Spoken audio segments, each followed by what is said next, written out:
നമസ്കാരം. ഈ നാളുകാർക്ക് എന്തൊക്കെ ദുരിതങ്ങളും ദുഃഖങ്ങളും പ്രയാസങ്ങളും എന്തെല്ലാം ജീവിതത്തിൽ വന്നാലും ഇവരെ ദൈവം തുണയ്ക്കുന്നത് പോലെ ഇവരുടെ ആ പ്രശ്നങ്ങൾക്കും പരിഹാരമായിട്ട് പെട്ടെന്ന് തന്നെ എന്തെങ്കിലും ഒരു വഴി തുറന്നു കിട്ടുന്നതായിരിക്കും.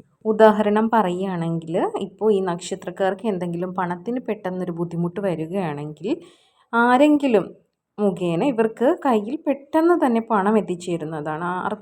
ദൈവം ഇവർക്ക് വേണ്ടിയിട്ട് പണം ആരുടെയോ കയ്യിൽ കൊടുത്തു വിട്ട പോലെ ഇവരുടെ കയ്യിൽ ആ പണം എത്തിച്ചേരുന്നത് ഇവരുടെ ആ ഒരു പണത്തിൻ്റെ പ്രശ്നം പെട്ടെന്ന് തന്നെ സോൾവ് ചെയ്യാനും സാധിക്കുന്നതാണ്. അത്തരത്തിൽ എപ്പോഴും ദൈവം എല്ലാ പ്രശ്നങ്ങളുടെയും ജീവിതത്തിൽ ഇവരുടെ എല്ലാ പ്രശ്നങ്ങൾക്കും ദൈവം കൂടെ തുണയ്ക്കുന്ന കുറച്ച് നക്ഷത്രക്കാരുണ്ട്. ആ നക്ഷത്രക്കാരെയാണ് ഇവിടെ പരാമർശിക്കുന്നത്. അശ്വതി, ഭരണി, കാർത്തിക, മകയിരം, തിരുവാതിര, പുണർദം, തിരുവോണം, അവിട്ടം, ചതയം എന്നീ നക്ഷത്രക്കാർക്കാണ് ദൈവം എപ്പോഴും ഒരു വഴി തുറന്നു കൊടുക്കുന്നത്. എല്ലാ ബുദ്ധിമുട്ടുകൾക്കിടയിലും പെട്ടെന്ന് തന്നെ ഇവരുടെ പ്രശ്നം പരിഹരിക്കാൻ വേണ്ടിയിട്ടുള്ളൊരു വഴി ദൈവം എപ്പോഴും ഇവർക്ക് തുറന്നു കൊടുക്കുന്നതാണ്.